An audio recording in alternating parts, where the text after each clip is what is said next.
Watching the stream over here. Is it catching up? Yeah, It's that's early on a Sunday morning. yeah.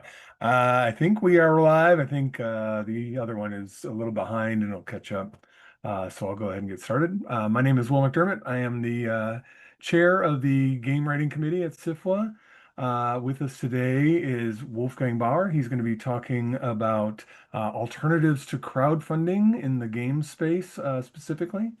Wolf is the founder and CEO of Kobold Press, which I believe celebrating 20 years this year, correct, Wolf? It will be in March. Yeah, it's coming right March. up 20 years in the business as a games publishing company. It's hard to believe. Uh, some of the uh, titles I've written down here: Tome of Beasts, Creature Codex, Book of Ebon Tides, and the Labyrinth World Book. Yeah. Before that, Wolf worked at TSR, Wizards of the Coast, and Iron Crown, right? No, Pokemon International. Oh, okay. Pokemon Company.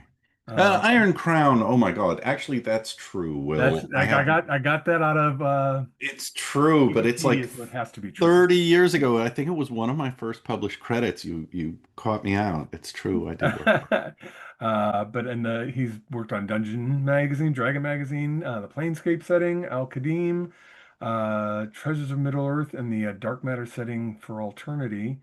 And then I'm gonna go ahead and plug the Illiterates. Wolf is a member of the Illiterates Writing Group, which is a bunch of TSR and some WotC folks, including Jeff Grubb, Steve Winter, Rob King, Dave Noonan, Matt Forbeck, uh, luminaries such as those people, and then also myself. You're one of the luminaries, Will. That's for sure. Well, we'll see. We'll see. Time will tell. Welcome, Wolf, and I'm going to Thank bow you. over here and watch everything over on the other side. Uh, Sure. Good panel. All right. I'll kick this off. Thanks for that. All right. So, yes, as Will said, my name's Wolfgang Baur. I've been in the games industry for 30 years and publishing under the Kobold Press banner for 20. Um, and I'm here to talk about uh, how to do publishing of your own work, which is not crowdfunding, how to get your game out into the big wide world without Kickstarter. And I'll start right off by saying I love Kickstarter. I think it's fantastic. Use it all the time. Plan to do something for it in January, a project called Night Hunters, which you can look up on Kickstarter. But it's not the solution for everything, and especially for game writers and designers early in career, it's not always the one size fits all solution. Um, and there are things you can do other than Kickstarter and similar crowdfunding vehicles like BackerKit or Crowdfunder um, that are just as effective, sometimes more effective, for where you are in your career as a game designer or writer. Um, I know those monolithic mega projects with 6 volumes and $100 buy-in and raising $1 million are all very exciting. Um, but the way you get to that level of Kickstarter success is to build an audience through other channels first. So I'm going to talk today in terms of a career arc, a career trajectory, a ladder um, that will take us from these are technically getting your work out there to all the way to what do I need Kickstarter for anyway? I'm doing better pushing other alternatives directly. So we're going to start really small. If you're a little church mouse, you are a beginning game designer. Um, where do you start getting your work out there in public? How do you publish without a Kickstarter funding your work? Um, 20 years ago, the answer was blogs and live journal, right? Like that's not the case anymore. There are better options now to find a platform and start to gather your audience. One of the big secrets of Kickstarter is they say you must have a list or a fan base of, 1,000 people or more to have success. And this is how you get that. Um, Some of this is going to sound really obvious, like, yeah, I already do that level stuff. And some of it might not be because there's more platforms and more channels out there than you might be aware of. And as I go through the list of here's the beginning stuff, here's the mid career stuff, here's I'm running my own shop kind of stuff, um, the work gets harder, but the audiences get bigger, the rewards get bigger. And at every stage, you control your own work. So, platform publishing, early publishing, finding an audience publishing is where I'm going to start. Um, and I'll start with the two that you're probably doing anyway if you're a game designer, namely a Patreon, a social media presence, your own personal website or blog. If you don't have one of these and you are hoping for a career in game design, game writing, um, it's going to be hard for you because there was a time when you could just turn in good work to someone and they would run with it and publish it, and you didn't need to be a public person in any way. Those days disappeared at least 10 years ago, right? If you don't have a Patreon, if you don't have a website, if you don't put out yourself on social media, whatever channel that is, whatever big platform, um, it's a lot harder. What you want here is your friends and neighbors, your playtesters, the people who think you write cool shit. Um, and you don't want to be necessarily charging money. You want to be putting yourself out there frequently and honestly. And I will point to a specific example of a game designer who has done this amazingly for years. Actually, there's two. One is Owen Stevens. You can find him on Blue Sky or Facebook or anywhere. And he's been a freelancer almost his entire career as a game designer. Um, but he also talks to his audience and does tiny little bite-sized bits of, hey, here's something cool I did today, or this is the new project I'm starting. Keeps up a conversation with the audience he has built up over years. Sean K. Reynolds, who I used to work with um, at TSR on Dungeons and Dragons, um, does the same thing. He puts out videos, he puts out his own material, he has an archive of freebies he's put out. None of this is meant to be a, self-publishing channel or a distribution hub. Um, but it is a megaphone and a way to gather an audience. And what you want more than anything in your early career is find out who the heck your audience is, or have them find out who you are, more importantly. So, what I recommend at this stage is just put out the stuff that you're passionate about, put out little pieces of it, and start building toward a larger work. I said that monolithic giant hardcover that kickstarts so well is not the place to start. But this early stage of blogging and social media, it will get you to the next rung up if you build it in such a way that you put out little nuggets of stuff that all happen to snap together neatly into a larger work, say a 32-page adventure or a complete board game that's print and play, or a supplement for a game that you admire. Maybe it's a Mork board thing. Maybe it's Dungeons and Dragons. Maybe it's Pathfinder. Whatever it is, right? It could be a role-playing game, but if it's bit by bit over weeks, and then you tell people, "Hey, I'm making this available in another way." Most people try to go from that little bite-sized piece to Kickstarter, and their audience isn't big enough to sustain it, and they faceplant. Well, I don't want you to faceplant. I want you to go to some place like itch.io or Drive Through RPG, which you probably know of if you're working in this field, as digital games platforms where small creators can put work out, um, either original work or work under a license, Creative Commons work, paid work. You can charge for it, but now there's a couple of barriers here. So you've gone from the social media world, Who's my audience? What am I writing? Can I write it on a daily, weekly, monthly level? To I'm putting out a product. So this is in some sense the first bit where you're saying, I'm putting out a game, um, a complete game. Now, got a question here. How do you cut through? All right, before we leave social media, I'm going to take the question about cutting through the noise on social media. Um, because the 1,000 person mark, it is harder to get to now, maybe, than it was before. And I'm going to go back to Owen Stevens and Sean K. Reynolds as people who built their own fan base.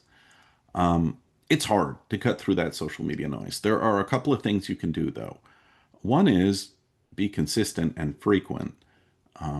The more shots you take at that audience, um, the more likely it is someone will notice. If you put out something once a month and it's immaculate and excellent and great, it may sink without a trace. If you put out something solid 3 days a week, um, people are more likely to see you and remember you because you're out there more. So frequency is important. And I say this as someone who used to publish a monthly magazine, right? Dragon Magazine was my baby back when there was a Dragon Magazine. And getting it out consistently was part of what made people trust that that channel was worthwhile. If you can't produce for social media consistently, you may not be able to produce as a game designer consistently, right? This may be the wrong venue. Um, the things I do to cut through the noise amount to stirring the pot and being a little bit provocative, right? Saying, hey, I've got a new way to do something. I'm not just churning out a introductory quick start set for a game that everybody already knows. I'm doing original work or doing work for a very large property that everyone loves. Those are sort of your two paths to social media success as a game designer. One is be so original that everyone says, oh my gosh, this is new and wonderful. The other is take an existing platform and make it your own. If you are the guy who does Call of Cthulhu in California as their theme, right? It's like, I'm gonna Cthulhu up California. The heck with all that Miskatonic East Coast stuff. I'm just gonna talk about Cthulhu in California. And eventually you get a product on Drive-Thru RPG called Cthulhu in California. Um, you've branded yourself a little. And this is part of what I mean by building your audience, right? Or finding your audience is you can't just be hopping from lily pad to lily pad on social media with whatever catches your eye on a particular day. You'll get bits of an audience, but you'll get a bigger audience if they know, oh, that's the guy who's obsessed with, you know, baby animals for a D&D bestiary, or that's the guy who's obsessed with Cthulhu in California, or that's the gal who does this really wild Japanese samurai period material that no one else has addressed, right? Um, so you need a flavor and you need a brand as an author. I'll caution you here that whatever you do first is going to follow you the rest of your career. And so don't pick something that you think is just going to be popular. Um, a compelling ask or question. All right. So identifying audience. Man, this is wildly off topic. Well, it's not wildly off topic. It's building to the part two and part three of this talk. I got two more questions. I'm going to read them. How do you develop a compelling ask or question? Which is a great one, and I will try to address it. Completing a compelling ask. Um, you know, some of this is the mystery of game design, right? Like what is compelling to one person is not compelling to another. What the market wants is what the market wants, and you don't always know it. I have usually gone after the passion projects I have, and for whatever reason, when you speak in an authentic manner and you say, I am genuinely excited about this King Arthur thing I'm doing, and everyone else goes, oh God, King Arthur again. You have to bring some of yourself to it. Um, And you have to have enough enthusiasm about it to get other people to be enthusiastic about it. Because if it's King Arthur again, um, you need a twist. When I was working on Planescape, we had a lot of discussion about, we go to the plains in D&D, we go to the hells, we go to the heavens, we go to limbo and raw chaos. Well, sure. What's different about that? Um, and our answer to that in the Planescape era of world building at TSR was we need the Planescape twist, which was a shorthand for us internally to say, yeah, it can be about heaven and hell, but we need to bring something to it that's uniquely D&D-ish. It's not standard fantasy.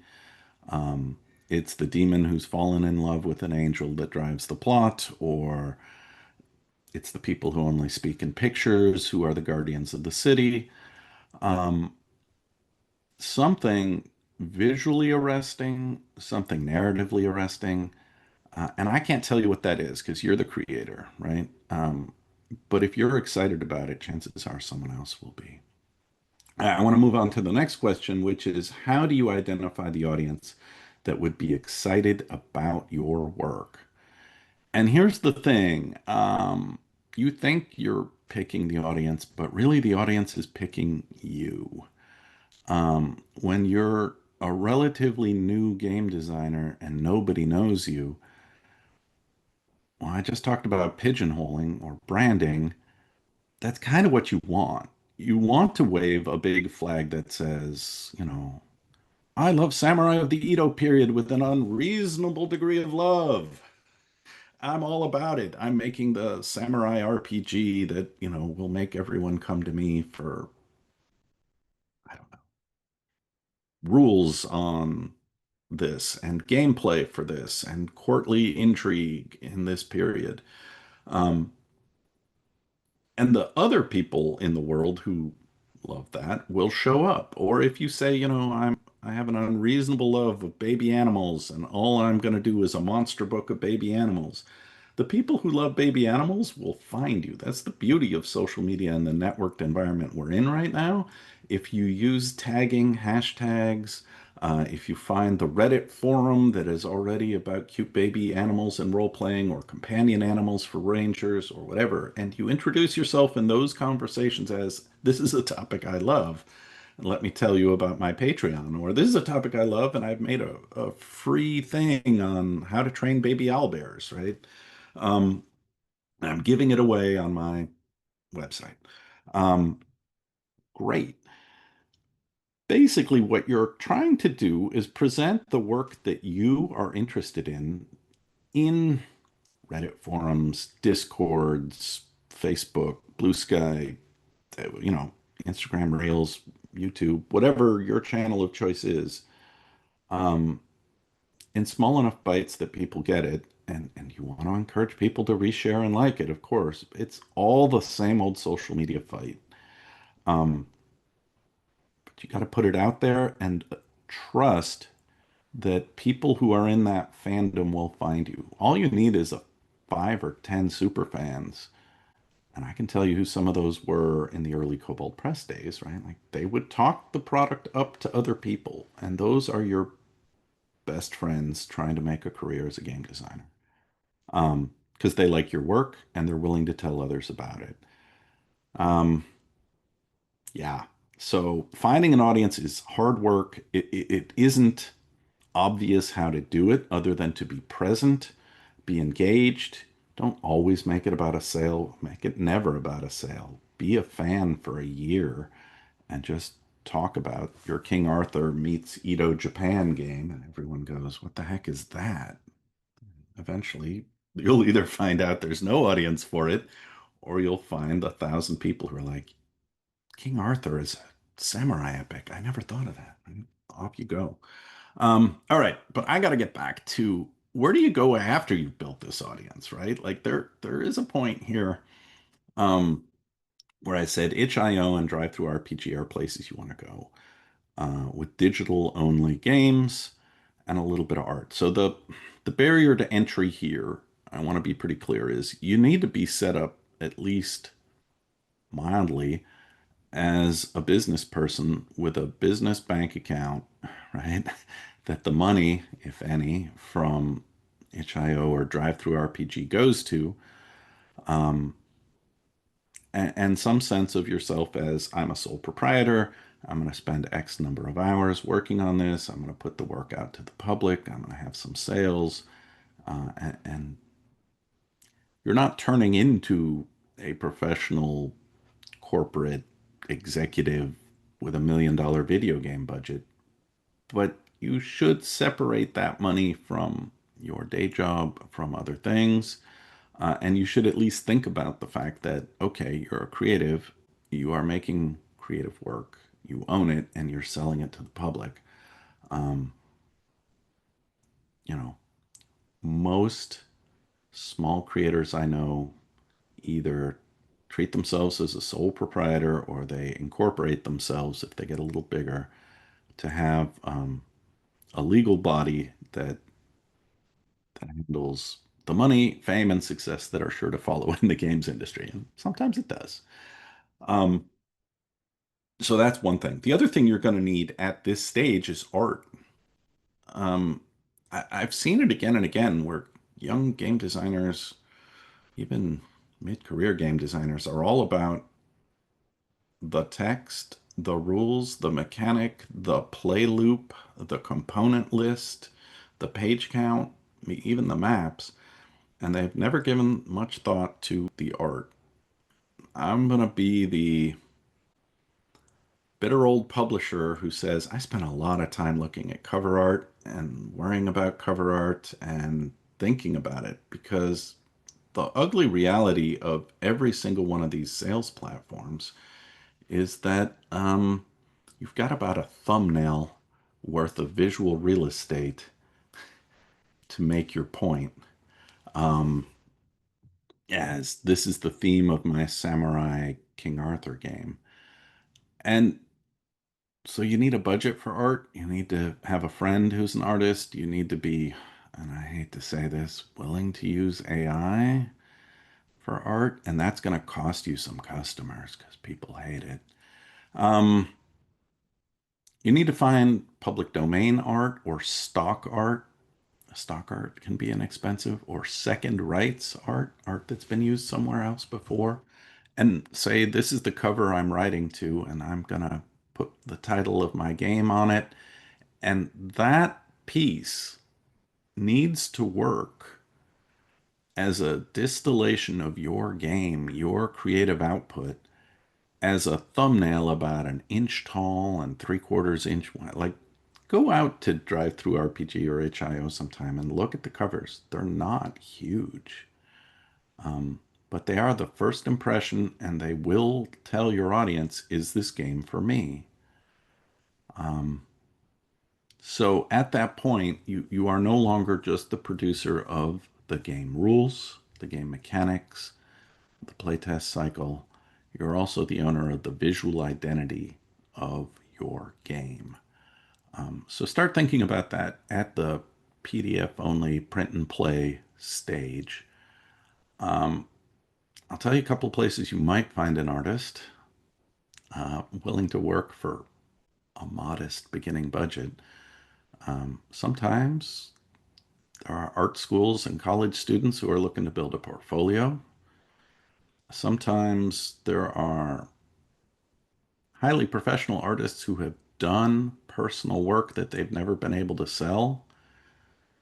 All right, I'll go off on a tangent. There was a fellow named William O'Connor who did beautiful work for years and years. He's passed away since, but he did a King Arthur painting that I adored, and he listed it on his artist website as unpublished personal work or something along those lines. And I just wrote to him and said, listen, I'm publishing a magazine here. I love this piece of art. We probably can't afford your, you know, Wizards of the Coast rate, your mass market board game rate, but it would appear on a magazine cover, and we just want to buy the rights for that.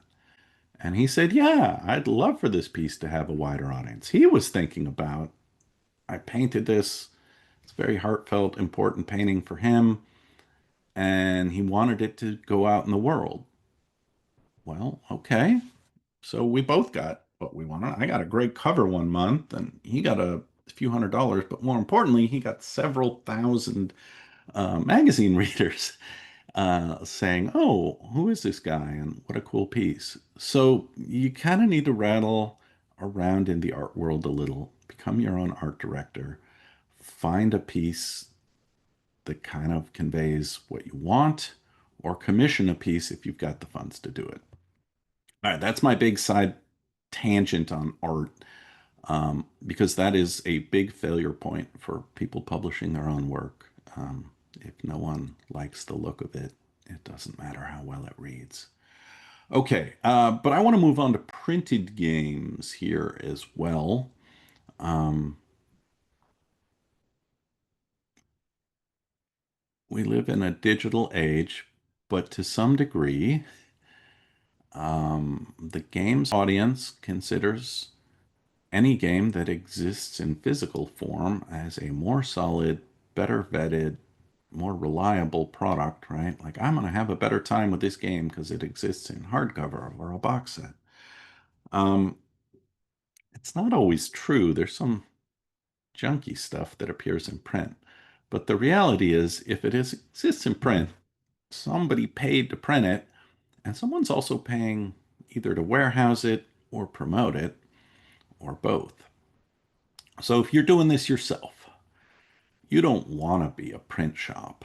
Um, you don't want to print your own, bind them, put them in cartons, and ship them to game stores or direct customers. You can avoid crowdfunding and still put out a printed games product. It's easier for role-playing games than it is for board games. But I'm going to give you a couple of places you can look at. Um, Digital presses are everywhere now. Um, Man, they've gotten higher quality than ever. Um, they'll do color, they'll do black and white, but the sort of thing you're looking for is someone who will do a short print run. Because we talk about, have 1,000 fans, you're ready to launch your career. But the reality of 1,000 fans is they're not all going to buy your book in print. Some of them were just there for the freebies on your Patreon or the free fun content on your YouTube channel. And when it comes time to say, hey, it's a soft cover thing for $10 or $15, they're like, nope, not interested. So maybe you sell 100 copies, right? Let's get real. Early career games publishing is often a game of dozens of copies, maybe hundreds, thousands or tens of thousands. Man, you want to be there. You can get there. But chances are you might pull the trigger on a print run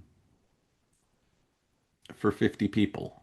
And I'll tell on myself here, the first print run that Kobold Press did was about 50 copies. Through a print service called Lulu, which I think might still exist, but I wouldn't recommend it. They were expensive because it was only 50 copies, and it was black and white interior and a color cover. I would say that digital printing of this kind is a step up from what you've been doing, presumably on itch.io or drive-through, because what you need to do at this point is follow a layout template, page counts. You might need something like an ISBN number. You certainly need a sense of how many could I actually sell. Um, what these services will do is they'll run that short run. They'll mail you 1 box, 2 box, 20 boxes of books, and then it's your problem, right? They are selling you your work in physical form, but they're not doing any marketing and they're not doing distribution to Barnes& and Noble or your local game store. So the stage I'm talking about here is it's one step up from printing at the local FedEx or copy shop.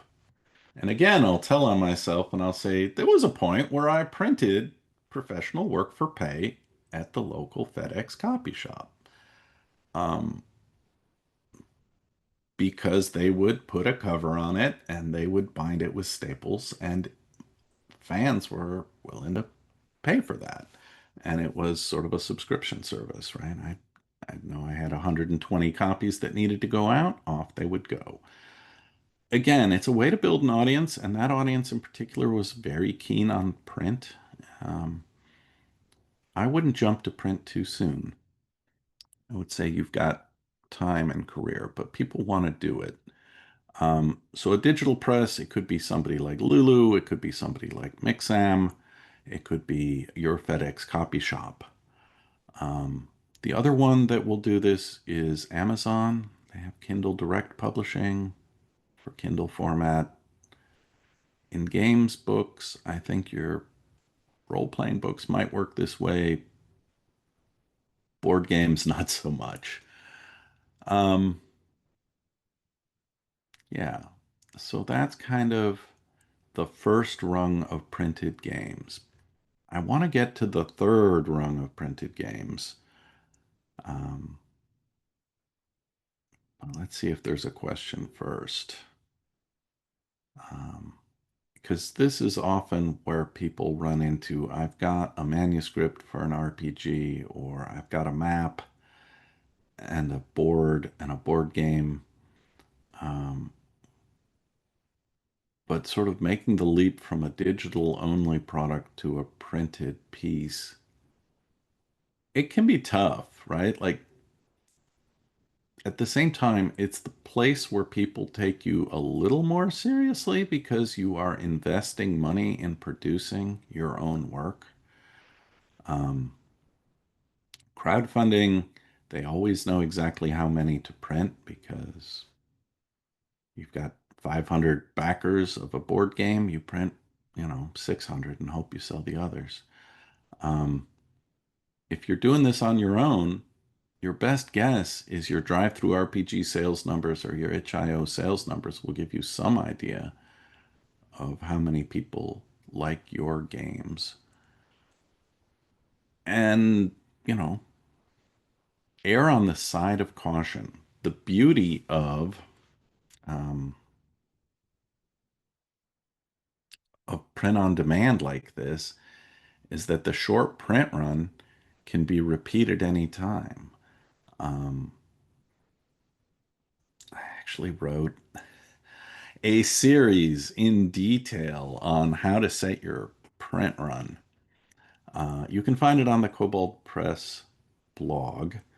Um, I could dig it up, but it's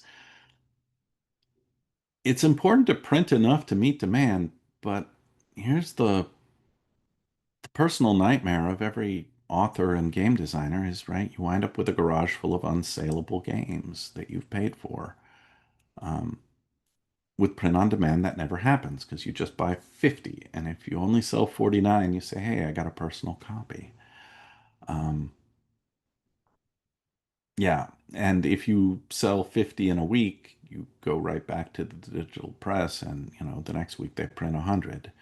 So you can gauge your audience without Kickstarter. You just need to be cautious in how you print, and you need to be aware of how many pallets of games you can fit in a garage before you need to get a little more professionally organized with warehousing. I'm not going to talk about warehousing in this discussion, or not much. Um, so yeah, Lulu, Mixam, FedEx, Kindle Direct Publishing. You can search out all these short run print places. Most of them will print black and white with a color interior, no problem. Some of them will print color interiors, but there is this third tier. If you have been having some success printing softcover game booklets, or, oh, and for board games, of course, there is an equivalent to this. And since I'm not in the board game space, I always forget their name. Are they Crafty? Um, you can find um, short run production um, of these kind of components uh, through similar services specialized for board games. They're pretty easy to Google up. Um, but it's the same story, right? Keep a short print run. Um, Try to judge. It's not Crafty Games. Maybe it's Stonemeyer. Ugh, I should know. Someday I hope to print a board game. All right, back to the main theme though. Um,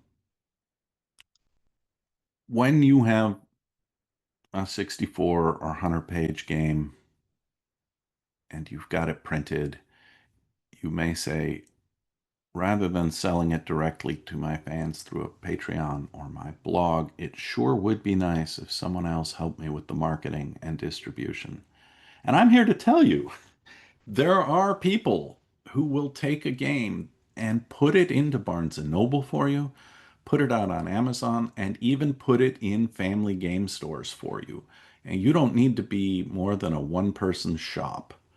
Um, each of them has requirements. Each of them has a certain type of game maker that they're looking for. But you can get into games distribution and sell your game to people you've never met um, at this tier of non-crowdfunding. Um, and the one that nobody ever talks about, to my knowledge, is called Indie Press Revolution. Um, they take small indie games that are done in print runs of a few hundred, and they represent hundreds, thousands of small game makers. And you can find Indie Press Revolution and get in touch with them and find their terms. And they will basically take a certain number of books they think they can sell that you have printed, as we just discussed, through a digital press on a short run. And they'll put them out in hobby stores. They may put them in online channels. They'll put them places you don't even know. They'll put them on their own IPR store, right? They'll promote you a little bit, and they'll make your game available to people who otherwise couldn't find it. It's not that they're a marketing engine. It's that they will take just enough of your stock to say they carry every small, custom, awesome, original creator. And for a long time, they carried Kobold Press. We got too big for them. They eventually said, we like small creators and you have staff now and your games are too you don't need us is basically what they said very politely. I was like, yeah, you're right. We're working with other distributors at this point. But it is that next rung of, hey, I've printed some. I've still got 6 cases of it in the garage. Would Indie Press Revolution like it? I don't know. Worth a try. And if you have a hit game that has sort of acquired an audience slowly over time, they'll certainly pick it up. They keep their ear to the ground. Um, so that's a place to go when you're starting. The other way to shortcut around the three, yeah, I'm gonna have to talk about the three-tier distribution model in the games business. You may know it, you may not know it, but all hobby games are distributed in sort of a three-tier system. And the tier is you've got your game maker, your game creator, small publishing company. They sell to this middle tier, which is games distribution. And then you've got retailers, your friendly local game store who actually sell to a customer. There's a way to shortcut that middle rung. Um, and I'm not sure the friendly local game stores love it, but I know the distributors hate it because they're cut out of it. Um, it's companies like Ingram. Oh, costs. All right. Um, I got a good question here. I'm going to come back to Ingram and how it gets you into Barnes& and Noble. But The question is, what's a ballpark figure for the cost of printing 50, 100, or 1,000 copies of a small RPG product? Okay, this is a great question. Um, and some of it's addressed in that article about publishing and print runs that I did for Kobold Press. But on a digital press, the cost for 50 copies, 100 copies, or 1,000 copies is the same. And if it's 100 pages, oh man, I haven't looked at a digital press lately. I'm willing to say that you're probably looking at a cost around $4 if it's black and white and small format, maybe $5 if it's color or large format. None of those are hardcover, right? That's a 100-page softcover book, but you're probably talking about a $4 unit cost. Um, it doesn't pay you for the work to make it. It doesn't pay the artist. It's just paying the printer to run it on a digital press and get it out the door. Um, Paper costs vary a lot. Um, Shipping cost, actually the $4 doesn't include shipping to wherever you are. Um, That's sort of a rough figure. The thing is, on a digital press, you might as well print 50 10 times as print 500 once, because you don't get a break from a digital press for printing 500. On a traditional offset press, 1,000 copies would be a lot cheaper than 50 copies because the setup costs are tremendous, right? They burn plates and get a web press built and feed paper through in a way that a digital press just doesn't. Um, but yeah, it's somewhere in that ballpark. And the rule of thumb on what you should charge for, say, your 100-page black and white saddle stitched color cover game book is at least 5 times the cost of manufacturing and often 8 times. Um, so you could see a $4 cost of goods there would very quickly lead to a $20 MSRP or even a $30 MSRP. Because if you don't sell it for $20 or $30, you're not going to cover the rest of your cost. You're basically working for free or you're working at a loss. And now it's just a rule of thumb. It's entirely possible that you say, I'm going to print and I'm going to sell my game book at $15 because, you know, I live rent free and, I just don't need this to be a money spinner when I need it to be is popular, right? And the cheaper it is, the more you will sell. Um, oh gosh, pricing your stuff is a dark art and it's weird. If you're too cheap, people think you're not worth anything. If you're too expensive, even if it matches your costs, people will just say, no, it's too much. Um, but yeah, that's where we're at sort of on print costs. The goal is to be able to pay your taxes, pay yourself, pay your artist, your editor, maybe your layout person if you're lucky enough to have one. Um, but all those costs need to come out of that other percentage. The other thing, as long as we're talking pricing, companies like IPR or Ingram will take a cut that's at least 30, 40%, right? So, and you see this on drive-through as well. They charge 35% of the cover cost as the cost of publishing through drive-through, 30% if you're exclusive with them. Um, so, your cover price is $20 and six of that goes to drive-through. And yeah, there's no cost to manufacturing a PDF, but the other people in the value chain are all getting paid too. And you need to think about, is it, you know, is it going to be worthwhile over the long term or the short term? If your game is a game that's going to keep selling for years, you can take a smaller margin because you know it's got a long shelf life. Anyway, it's a great question. Um, you can, in fact, go out to some place like mixam.com, um, and they have a cost estimator. You don't have to have a finished game book. Um, or lulu.com, I think they're still around. Or Ingram Spark. Um, I want to get back to Ingram Spark though.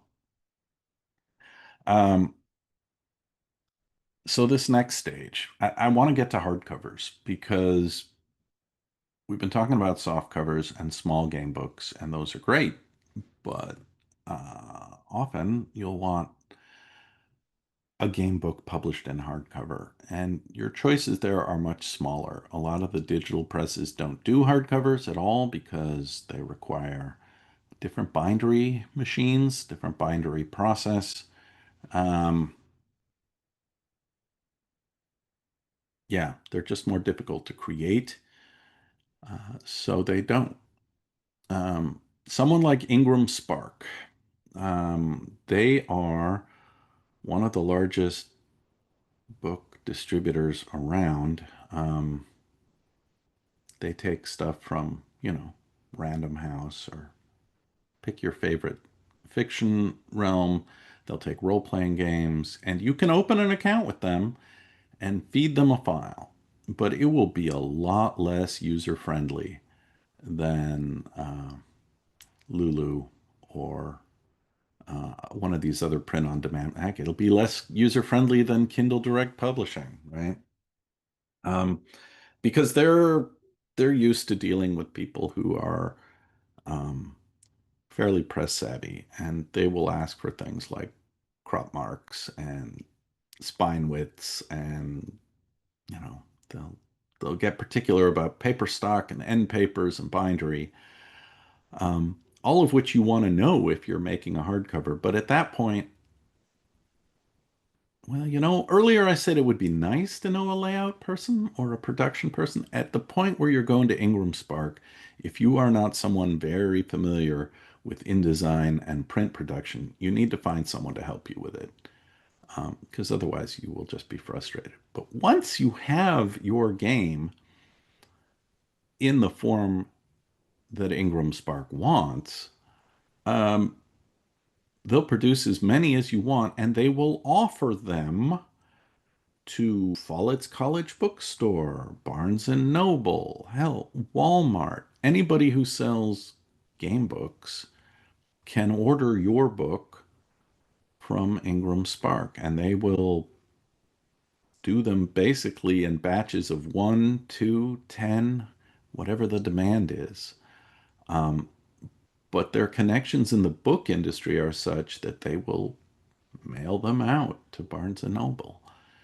I'm of two minds about this platform. On the one hand, yeah, you get a hardcover, it goes out into the world, and you have the possibility of success that is owned by you beginning to end, right? Like it's your game and it's your account with Ingram, and anyone out in the world in the fan base we talked about at the beginning can get your book. But by the time you're doing hardcovers, you might not need them. You might you might be better off at that point going to a traditional press. If and here's the break point I talked about in that web article I keep referencing. At the point where you print 1,000 books or even 800 books, your costs are probably better going to a traditional press and paying someone for 1,000 copy traditional print run instead of a digital press or a print on demand kind of operation like Ingram, because your costs will be lower. Ingram charges more because they're only making two at a time. If you have the money to put into 1,000 copy print run, you will pay less per copy on a traditional press. And this is exactly why crowdfunding projects often look for a minimum level of funding that works out to 1,000 copies of the board game.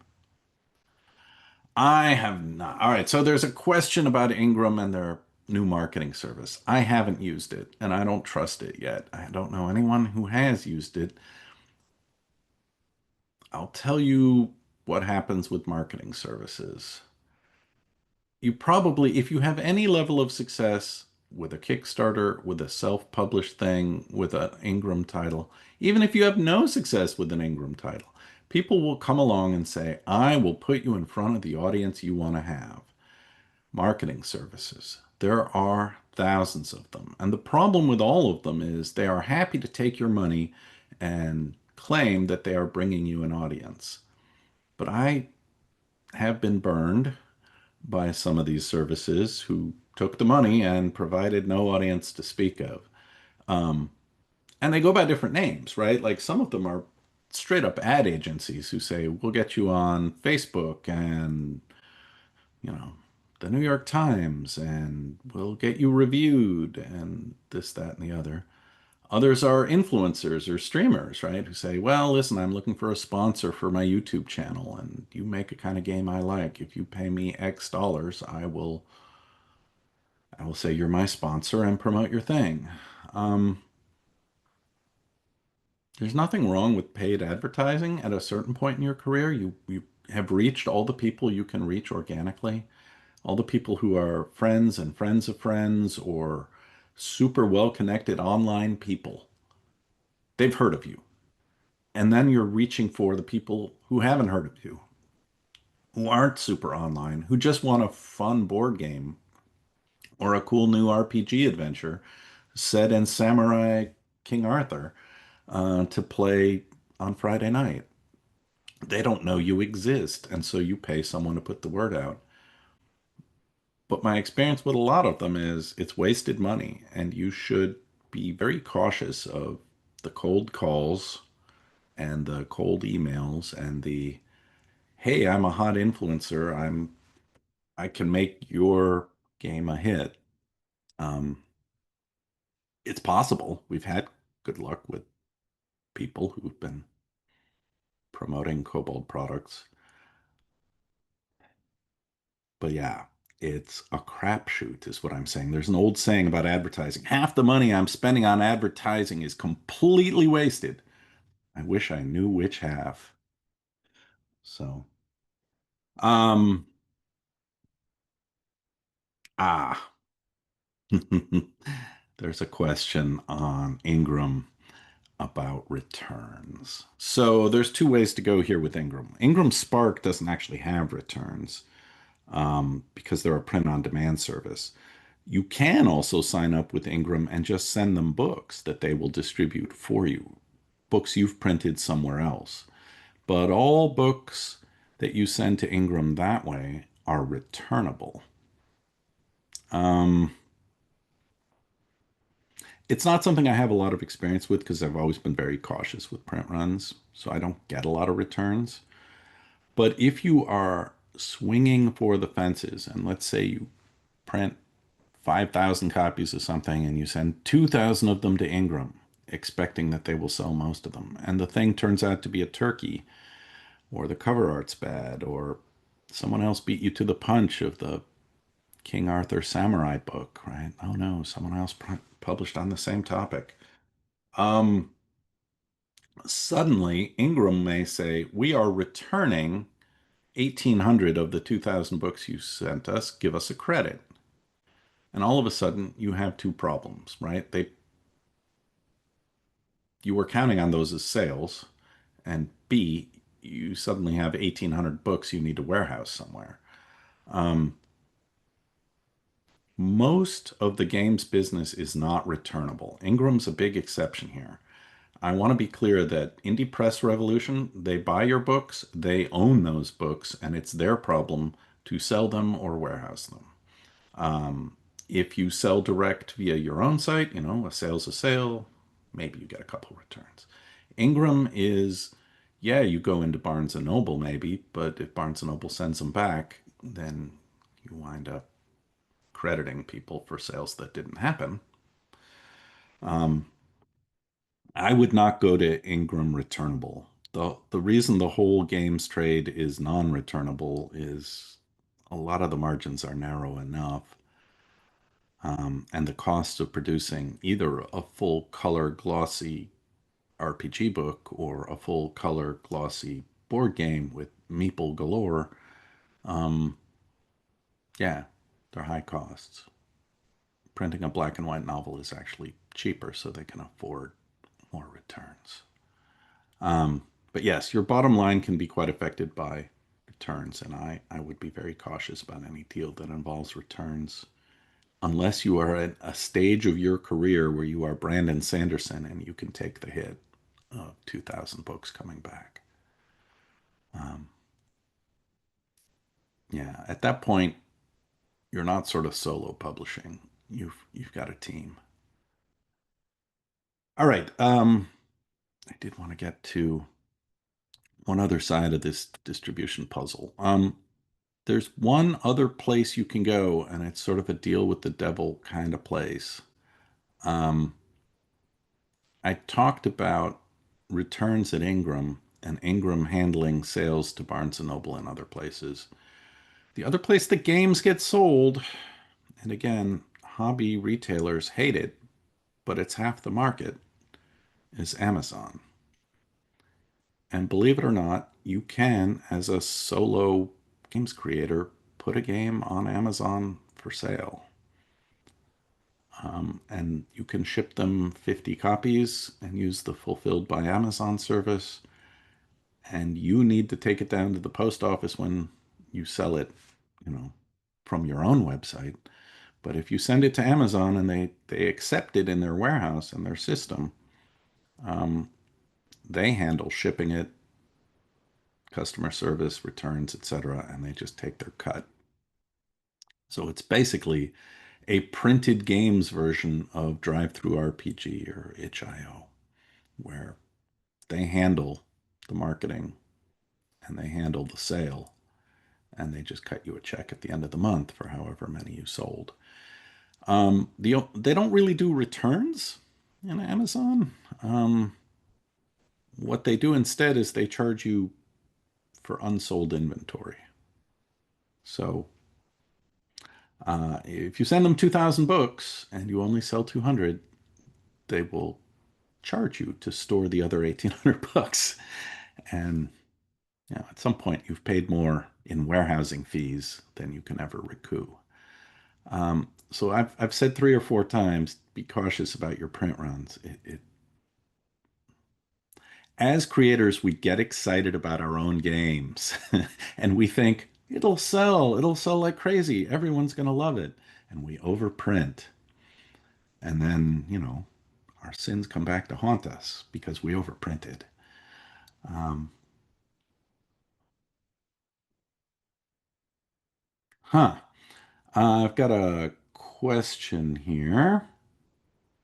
Ingram Spark on the book end does do returns. Is that different for games? Well, okay, maybe I should be clear. I've used Ingram Spark and I've never gotten a return on a game book. So, maybe I don't know everything about Ingram Spark. Or maybe their policies have changed recently. I would just be cautious about it. It does feel like a way to reach a channel that you can't reach otherwise. But Indie Press Revolution is a much better bet for a small creator than Ingram. Ingram is like, I gotta have the hardcover, but I can't afford to print 1,000 of them. Um, so a little bit of that is the dream of getting the hardcover game book. Yeah, you're making me curious. Now I want to go look at Ingram Spark uh, return terms because you've sold stuff there. Usually stuff that's gone out of print on a traditional medium, and we don't think a print run is going to be big enough. to sustain, a traditional cost structure. So we go to Ingram for older titles to keep them in print. Um, I should point out, Drive-Thru RPG offers a similar version of the Ingram Spark thing on a very similar platform and a slightly more user-friendly model. The Drive-Thru RPG hardcover print-on-demand service, when I first used it 10 years ago, was decent, but you could kind of tell that it wasn't a well-bound book. The glue was sometimes the color was sometimes Now it's actually a higher quality print on demand than we've ever had. And unlike Ingram, they I don't think there's any chance of a return through a drive-through RPG print on demand book. And you're sort of meeting role players and card gamers where they live, right? Drive-through cards, drive-through comics, drive-through RPG. None of those print on demand versions are returnable. So a sale's a sale on drive-through, and it might be a better bet for you than Ingram because if you've already built a drive-through audience from PDFs, uh, it's not a huge step to ask that audience, hey, you bought my last PDF. How'd you like to buy my 96-page hardcover? It's a thought. Drive-through does a lot of other things, right? Like partner or they're part of the same company as Roll20 for virtual tabletops. Um, they do fiction. They're they're one of the oldest and best established pillars of digital and print on demand in the tabletop space. So I know itch.io is the hot, cool indie space, but drive-through probably does bigger numbers month after month for most game creators. So by all means, be on both platforms, but expect to see bigger sales through drive-through than itch. Okay, 10 o'clock. I was hoping to take a couple questions and wrap it up. Um, those are the broad strokes of, find your audience, publish digitally, publish print on demand, and then think about distribution. Beyond that, you're outside the scope of, hey, we just want an alternative to crowdfunding. I think there's a point here in this career progression I've been talking about where you could just say, you know what, I don't want to handle all that um, promoting myself, or I don't want to work with um, Ingram or Amazon. I'm just going to crowdfund a project, and that's fine, right? You don't have to be the person who does end-to-end direct sales to be a successful game creator. Um, Once you've grown that audience, you could jump for crowdfunding at any time. Just be aware that there are upfront costs to crowdfunding, um, and they can run substantially, right? You need to have your game done, illustrated, you need to promote it, and you need to be prepared to be successful. But you also need to be prepared that some percentage of crowdfunding, even in the game space, even on Kickstarter, never reaches its initial funding goal. So this is all these other venues, digital presses, Kindle Direct, Indie Press, Amazon. Um, they're all ways to get your game out there without making it a Kickstarter. The beauty of this model, as compared to crowdfunding, the advantage to your customers, your audience, your fans, is that when you print it, it's there. they don't have to wait 6 months or 8 months or a year or 2 years for you to finish making the game, right? There's a certain level of trust that comes with, oh my gosh, they made the Samurai King Arthur game, and here it is today. Not I'm backing it, and maybe 6 months or a year from now, I'll actually see the thing. So there is that one good reason to go the traditional route, publish your work, and then find out, did you gauge the audience correctly? Um, I got one more question here, and I love it. This is a great question. All right, so this question is, do special editions or classic re-releases require any extra considerations? And I'll say I love that question for two reasons. Because, yeah, this is a place where a game creator could be doing better if you are aware of the role of special editions and classic re-releases. So, I said at the start, Kobold's been around for 20 years, and we have printed some of our adventures, some of our role-playing material um, for multiple game systems, right? Like we initially started it for Pathfinder, and then we did a version for 5th edition D&D, and right, or we did a version for 13th Age, or some of like we have things that we published 2 or 3 times, soft cover, hardcover, revised hardcover edition. Um, every time we do a re-release of a classic title, we consider whether we'd buy it again. Because often your best fans would like to own a newer, better, shinier copy of something they already own, but only if it really is newer, shinier, and better. So for re-releases, I would recommend to you that there needs to be new material in it. Um, Done this with the Kobold Guide to World Building, right? The Kobold Guides to the Complete Kobold Guide to Game Design, both of which had second editions. Um, Needs to be new material in it, or the people who bought it the first time will say, I already have it. There's nothing new. And the amount of new material should be at least 10%. It also probably needs new art. Um, in some cases, we went from black and white to color, and that's expensive. And in other cases, it just gets a new coat of paint, a few new monsters.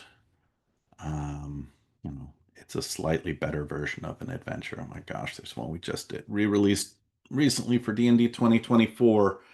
Like brand new cover, brand new maps, very similar text to the 5th edition version.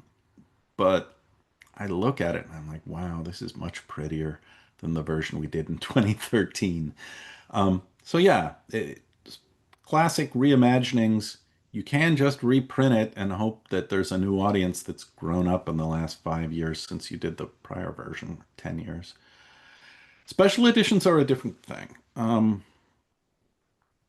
Kobold Press does special editions with 2 foil stamps in a limited print run, which we never repeat, right? We print 500 or we print 1,000 of the special edition on a print run of thousands and thousands of copies. And those 500 or 200 or however many limited editions go out, and that's it. Um, when you're doing special editions of that kind, um, you need to charge more because your manufacturing cost will be higher, and there's literally no way to do it with Ingram or these digital presses. You have to go to a traditional press for any of those. So it's sort of outside the scope of this talk, but man, collectors love them. I love them. Um, and they're the piece that people remember as, I got that 10 years ago and there were only 200 copies made. So yeah, you actually can make those editions special for collectors, and you can make decent money on them if you have an audience of 2,000 people or more, I'd consider doing some sort of special treatment, alternate cover, varnish, foil, whatever it is. But you kind of got to love it. The art director sees these as a playground for experimentation, right? So that's kind of the stage that's at. One more question. Oh my God, now we're going into crowdfunding. Well, I was trying to stay away from crowdfunding, but okay. I will read the question and then I'll say it's not in the scope of this this talk. Add-ons. Add-ons are a huge part of crowdfunding success. Yeah. Is there an analog in the print-on-demand self-publishing world? Is there a place for art books, expansions, figures, miniatures when you get to a certain point later in your career? We just did an art book at Kobold Press called, shockingly, The Art of Kobold Press, and it was a labor of love by Mark Radel, the art director. He dug up stuff from 20 years ago, 15 years ago, 10 years ago, stuff out of digital archives, stuff that we had to go back to the artist to say, listen, we have a low resolution digital thing. And there is a place for those kind of products, but they really are late career or, the place I would say if you're self-publishing or you're print on demanding stuff, you can do add-ons in a limited way. And I would limit it to things like stickers, postcards, book plates, maybe embroidered patches.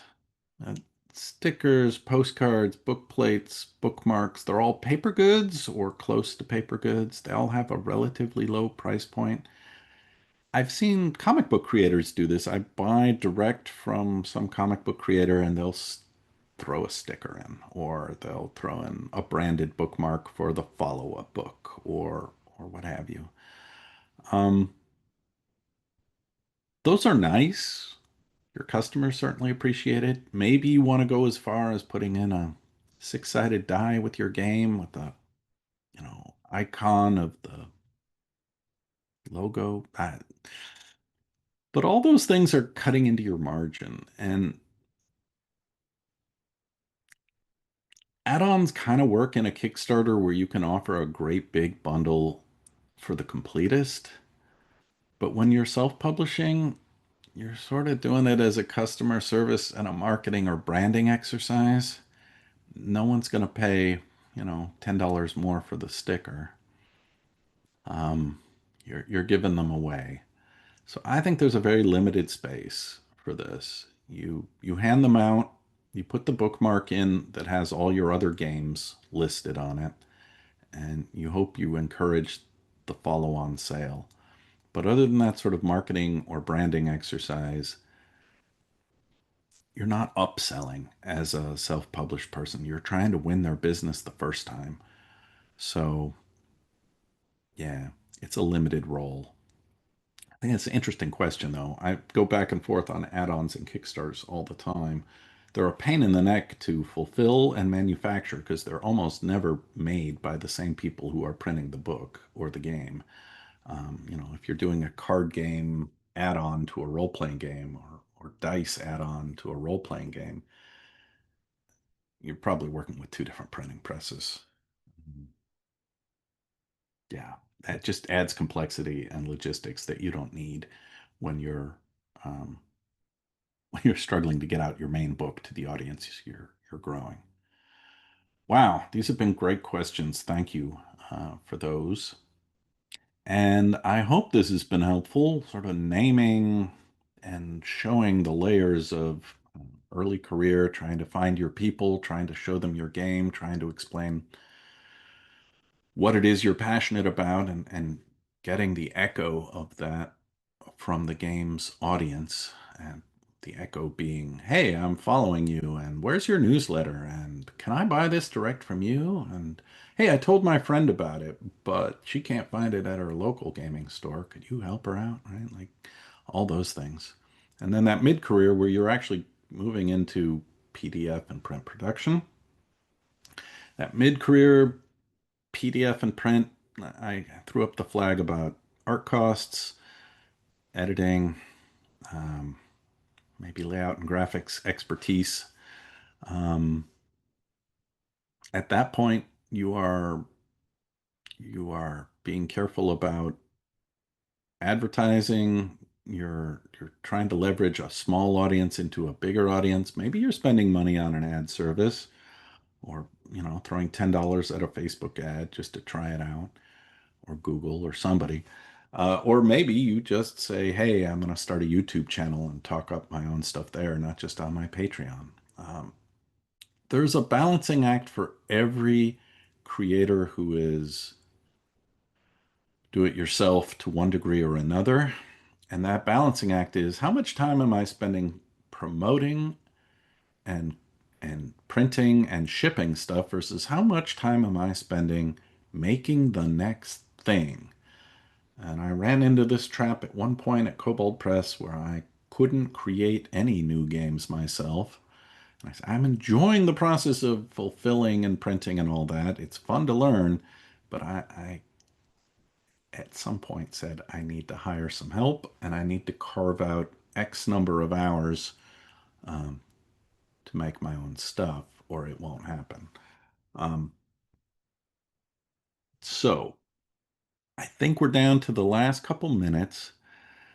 I don't know that there's time for one more question, honestly. So I want to thank you all for the opportunity to talk about self-publishing, non-crowd-funded, do-it-yourself games publishing.